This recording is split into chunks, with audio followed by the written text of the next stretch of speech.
Assalamualaikum warahmatullahi wabarakatuh. Perkenalkan lagi, nama saya Muhammad Fauzan.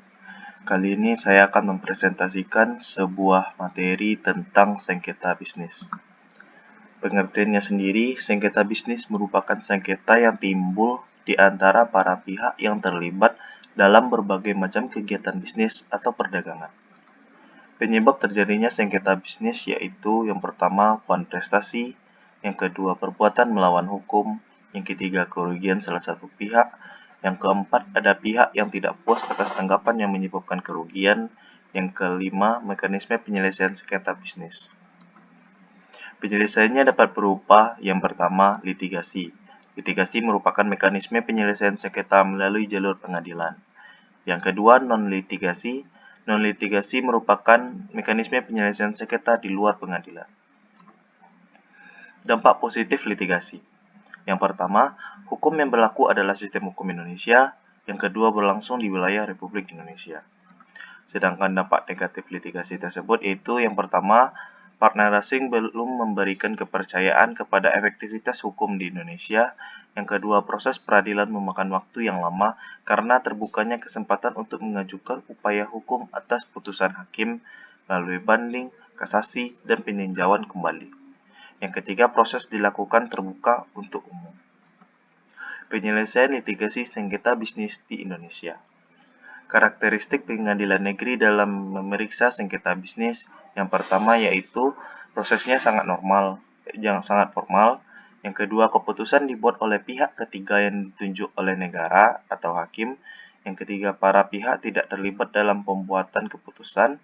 Yang keempat, sifat keputusan memaksa dan mengikat atau coercive and binding. Yang kelima, orientasi kepada fakta hukum atau mencari pihak yang bersalah. Yang keenam, persidangan bersifat terbuka. Sedangkan pengadilan niaga, karakteristiknya hampir sama dengan pengadilan negeri, tetapi memiliki waktu yang singkat. Penyelesaian non-litigasi sengketa bisnis di Indonesia. Penyelesaian ini dinamakan dengan arbitrase. Istilah arbitrase berasal dari kata arbitrer atau bahasa Latin yang berarti kekuasaan untuk menyelesaikan sesuatu perkara menurut kebijaksanaan.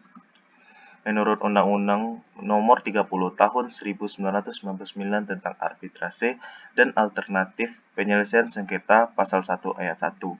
Arbitrase adalah cara penyelesaian sengketa perdata di luar peradilan umum yang didasarkan pada perjanjian arbitrase yang dibuat secara tertulis oleh para pihak yang bersengketa.